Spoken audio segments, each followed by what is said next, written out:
Hi everybody and welcome back to Hex Token channel. Well, second time lucky. I've been chopping wood all day and I forgot to put the sound on my first copy of this. So I'm having to redo this video, but I like to do it because it's a very good one. So we're going to get into it. This is PulseX yield farming potentials, and it's going to be some lessons learned or some insights gained from PancakeSwap, APY, price, tokenomics, and of course demand as well. So hopefully it's going to provide some insights to you about what's happening with PulseX, and also some few insights around PulseX fees and deflation as well. So so let's get straight into it. Our role. All right, so here we are on PancakeSwap, and we're going to jump over to the farms here, and we're going to check out the farms first of all. So yield farming is what we mean by farms.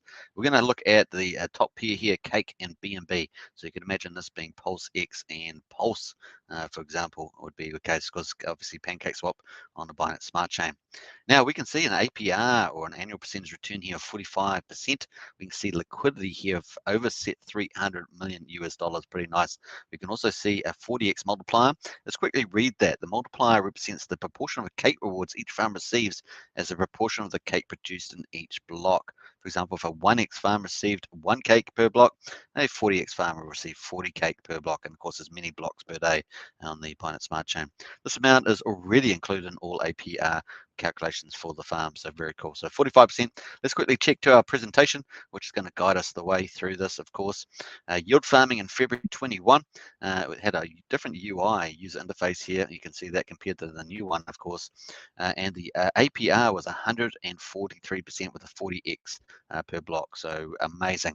143% was the yield farming in February. Now, PancakeSwap launched, late September 2020. Made a lot of innovations over that time, right up till today. It's a very well-performing DEX and yield farming pools. So 143% back in February was pretty good. That's about 11 months ago. And of course, we've got the cake at the moment on our current one. We just saw was 45%. We saw that here, 45% there. You can see in the presentation, 45%, 300 million here. We don't have the liquidity here. We have 45% APR, so it's definitely gone down a lot. So what's some lessons there? A couple of things. A lot of demand has come in, a lot of more demand into the liquidity pool. More people have entered, so the APR decreases. Potentially the emission curve, the amount of can go down. Of course, we've still got 40x here, but you can see that the amount of liquidity gone in the pool since it started back in the early days has risen dramatically. So it's 45%. So that's pretty interesting. We're going to jump over now and check out. We've just looked at the yield farming. Let's go look at what they call the syrup pools. And the syrup pools basically has just staked some tokens to earn high APR low risk, it says. But obviously you've got price risks of the cake token. Just take that into account. So cake token at the moment is $11.67. And we can see the one that we want to look at here is the auto cake, automatics restaking. So it's got it's like compounding your cake that you're earning, and cake is obviously equivalent to like the PulseX token.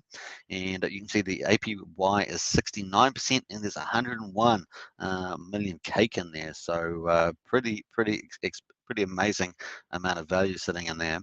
Now let's jump over to the presentation and go to the next slide, which is going to look at this as well. So this is back in July now. We're not going as far back as February, but we've got the APY this time instead of APR. Annual percentage yield is 107%. Back then there was 81 million cake in the pool. So though 107%, 81 million cake in the pool. Of course, let's look at it now. Now it's 69%. So before we were at 107%. 5 months later, we're at 69%, of course, and the total staked amount 101 million cake. Before we had 81, and now we've got 101. So more demand has reduced the APY there. And of course, let's look at the price, because the other thing is the price. And over the July to December period, you can see that the price back then was similar to where it is now. So the price is pretty similar. So obviously a lot more demands come in. Now the price did peak out here in August up to $25. So more than doubled in price back from this low here. So $25 is looking pretty good. So that gives you an idea of the price movement, of course, and that brings up the issue of impermanent loss, which is something you should look at when you do liquidity pools. Even with airdrops, that's very important, right? Because you get an airdrop, but if the value falls, the value falls. So you got to take that into account. Obviously, if you're getting something free, that's perfectly fine. But if you have sacrifice with Pulse, for example, you're doing Pulse, a Pulse pair, then you must take that into account for yield farming in particular. So that's it. Let's have a look at the whole period for the cake time. Of course, cake has done, this is all the way back to October, approximately when it launched. Of course, the price was moving along pretty flat and then started rising in February, which is when we've used, our original one there for the yield farming. We looked at the value there. Price just rocketed up for cake. It went all over to $40 by the time it got into May. So pretty huge, and then have a big falling off, of course, and obviously the market was moving down as well and stuff like that. And then we've had another high there, $25, and then we came down to where we are now, so around $11.67 at the moment for a cake token.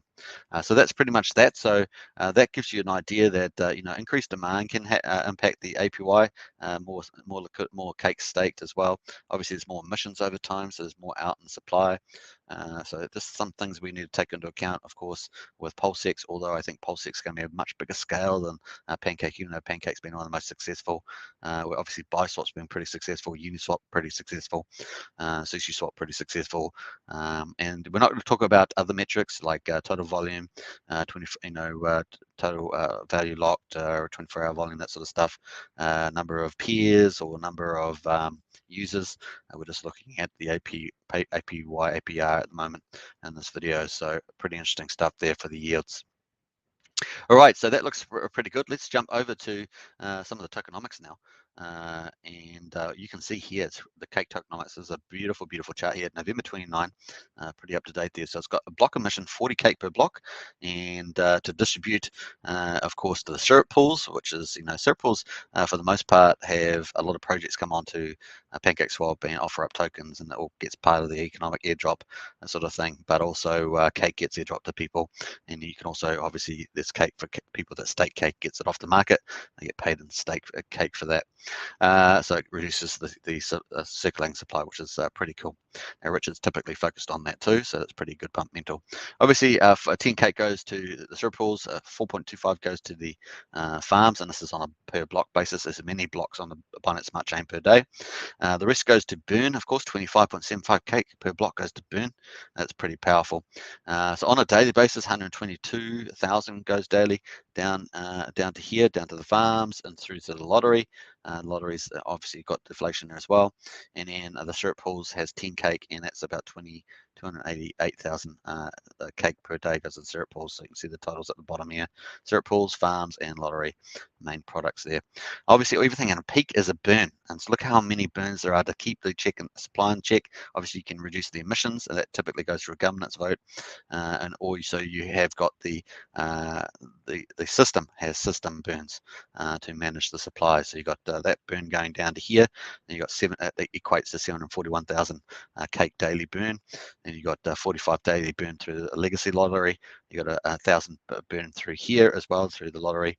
And then, of course, the dev wallet gets minted. An interesting 9% of harvested tokens is minted directly to the dev wallet, but burned weekly and never enters circulation. So they've got a certain percent that gets daily burned as well. So it's going to be interesting, this component for PulseX too, presumably because PulseX is a fork of this, how many of the features it actually keeps. I imagine there's going to be a fair amount of them. They're going to be kept because obviously these guys have done a lot of the hard work, but also Richard Hart will add his own influence. Now it is a separate team that's done PulseX, so we're going to hopefully learn a lot more about that as it evolves, but 9% there. Now there's all these other deflationary mechanisms, very important to keep the supply down, and you've got 100% burn, 100% of cake spent on profile creation and NFT minting, burn 20% of cake spent on lottery tickets, 100% burn of cake participation in IFOs, and there's initial offerings there, burn 3% of every round prediction market, so binary games where you say, is it going to go up or down the price, and you speculate on that. It's kind of gambling. Burn 2% of every yield harvest and auto cake. Burn 0.05% of every trade made on PancakeSwap. And this is a very important one here. We're going to talk about that soon. Burn 100% of cake with every winners of farm auctions and burn 100% of NFT market platforms. So lots of burn mechanisms, including the major ones here coming from the main from the minted block, 40 cake per day. So total burns are conducted every week by the end of sending 100% of the tokens to be burned directly to the burn address. So very, very cool. Total emissions per day, 364,400, making some of these green ones over here. So very nice. All right, let's jump over to the emission rate.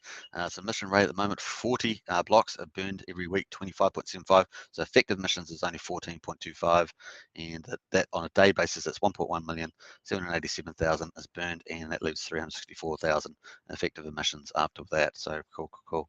The effective emissions is in fact slightly below this amount, an additional 45,000 cake per day. It's divided from the amount allocated to the lottery and burned.